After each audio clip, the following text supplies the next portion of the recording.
I am an entrepreneur at heart.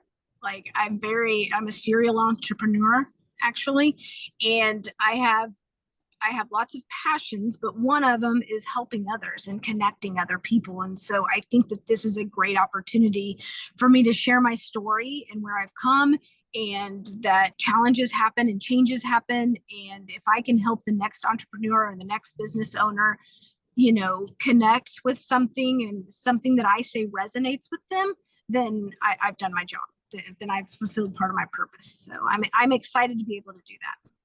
That's awesome. Well, that actually leads me into my next question was what led you here? What things along the way to being wherever you were before? Tell us a little bit about that pathway, and now being a speaker here and sharing that knowledge with us. Yeah, actually, so I don't want to give too much of my keynote Right. that I'll be sharing. Yeah. But I have a long line of, professional things that have brought me to where I'm at, that have helped develop to who I am, from sales and marketing, business development, beating the pavement, working with clients one-on-one, all the way to sports facility management and overseeing construction of sports facilities. And really, it stems from even farther back than that into the sports world, and how much sports played a huge role in my development of life as a young child, even into as being a parent of athletes and being able to coach, and then being married to a coach. So it's our family runs deep into the sports world. And I think that there's a lot of opportunities in the sports development side that can roll over into the professional side, because I know that I've used a lot of the things that I learned as an athlete in my day-to-day professional world. So I think those are all little opportunities that open doors that I was able to play on from the last time. So yeah. I love that. And I completely agree with that. I feel like in sports, it's an interesting parallel, because there are opportunities for a star athlete, so to speak, and might be kind of the center of that entrepreneurship, but everybody has a role. And the team functions best when everybody's role is acknowledged and fulfilled and encouraged. And yeah, I love that. Yeah, and we could talk sports and the star athlete all day. It's getting even more intricate with the whole NIL possibilities and the transfer portal possibilities into colleges. That's all going to trickle down. I mean, there's even states now that are allowing NIL in our high schools. And so that is going to continue to trickle down, which what it does is it makes the elite even more elite, and those that are in the middle even less than what they are skilled set at, which is heartbreaking, because we're losing opportunities for those kids to be a part of something bigger than themselves and be a part of that puzzle for the high skilled level players. But and that's one of my passions. I'm very youth sports advocate. I advocate every day, or on a daily basis, to try to get more opportunities for kids to play. And so that's what I've done in my sports facility management side of things. And that's what I'm also using my platform that I am in, the role that I'm in now, to be able to use that platform to hopefully reach more kids and more people to listen that there's a problem. And I think people know, honestly, that there is a problem. I think they don't know how to fix the problem. And that's where my framework that I'll walk through in my keynote, it really was that it was developed for that purpose. And then I've been able to shift it and say, oh, it also works in all these other areas too. Yeah, and absolutely. You've got my brain going now, because I'm thinking of all the parallels of being able to, you condition outside of your actual practice time, all the things that go around in the periphery of now our entrepreneurial lives. Yeah. And then being able to schedule efficiently, and scheduling with other people's, and all of those things that come into play that teach you so much about budgeting time, and everything else in your world, to make sure that those all flow together. As an employer, I would often, I didn't count out those that didn't play sports, but I often found the ones that played sports had a better understanding of honestly how to work. They had to deal with other team members. So people that they were working with, they could deal with that. They could deal with management because they're used to dealing with the coach. Time management, like you mentioned. Yes. They've got practices, they've got school work, they've got games, they've got tournaments, they've got all these things. And then there aren't too many sports out there where you don't have to communicate. So an athlete's communication skills oftentimes are at a higher level than one that doesn't. And I'm not saying there's not those oddities, because there definitely is.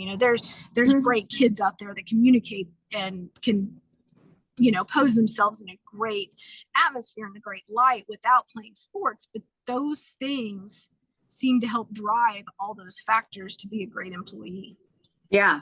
And you might have, like, I was also a theater kid. I was the sports, but also theater. And so I got a little bit of both sides, but my theater side is definitely my kind speech sometimes when I need to put on that hat and say, okay, let me be kind to this person and be a little more empathetic and think about their role in this. And then the sports side is hey, we got to get this done.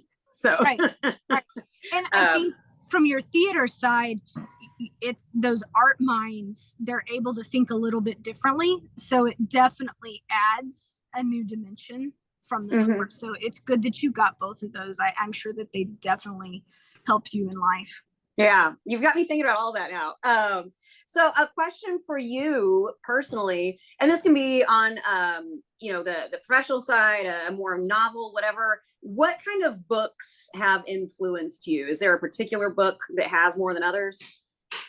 I love reading. I have not ever been what I would consider more of the self-help type books. So I've just recently started dabbling into those in the past probably 6-7 years, and that's all because of the influence of my husband. He's big on those style of books. I love historical books. I love biographies and autobiographies. I love reading about people's lives and the things that they've overcome and become what they are. So those are really my passion. So yeah, I would say that's where I'm at. As far as one particular book that stands out, I just don't know that I have one. It's like all the nuggets from several different ones. Yeah. And that's important, especially as a speaker, to be able to pull all those nuggets together and then deliver them in a nice package for us. Right. Do you have any quotes, mantras, any theme that tends to follow you through your life? I am a believer. I believe in Christ, and so when I get frustrated, I often sing. It's a song from Vacation Bible School. Like when I was a little girl, I'll be like, "I am a C, I am a CH, I am a CHRIAN." I often sing to myself, "I am a survivor." And I think daily affirmations of I am worthy, I am better than that, I am, no one is above me type situation. I think mentally saying those, I'm a firm believer your subconscious is very strong and it hears what you are saying, even if you're not saying it out loud. So I think constantly we're having those reminders and those personal affirmations to yourself every day is imperative for success and to be able to continue moving forward. Yeah, I completely agree. I have found so much solace in meditating regularly every single day, even if it's only a couple of minutes, just to train your mind to calm down. And then I can fill it with what I want to, those affirmations. And absolutely. There's an app, Abide, the Abide app, and it does a lot of that stuff. It's very, meditative type style and the music, and you just play it and it helps think through things. I think it's good, Yeah, I use the Headspace app, and I like that it keeps a daily, like how long your streak has been, because my competitive side shows up when it's like, oh, I don't care if even if it's 1 or 2 minutes today, I got to get in so that I got my day ticker on there. Right. Yes. Can't break that streak. Yeah. So this would be, it's a question that I've asked everybody else I've interviewed, but specifically for you, I like this question because of the physical side of things that you have so much experience with. So as entrepreneurs, things can get overwhelming, and that being able to decompress, being able to step back is important. And what are ways that you decompress? What are ways that you advise others in that you have found helpful? I definitely think it's different for every single person. I'm self-diagnosed ADD. So my mind never stops. It's constantly going at a regular base, like speed demon. So walking is great. Mm-hmm. Going on a daily walk is fantastic. Breathing the air.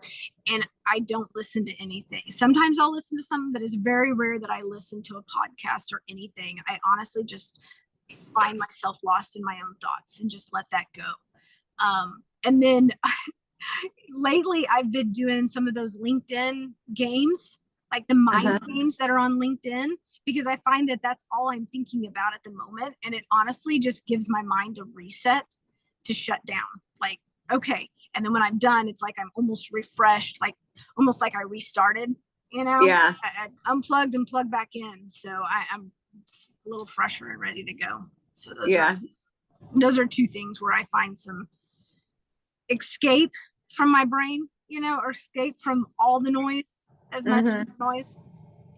Yeah, I think those games can be good too, especially if there's a time on them, because for somebody with a sports background, you've got halftime, you've got, this is my time to recover right now, and then I can get back in it, and it probably helps a little bit with that reset. It does. Driving is also great. Driving for me is very therapeutic.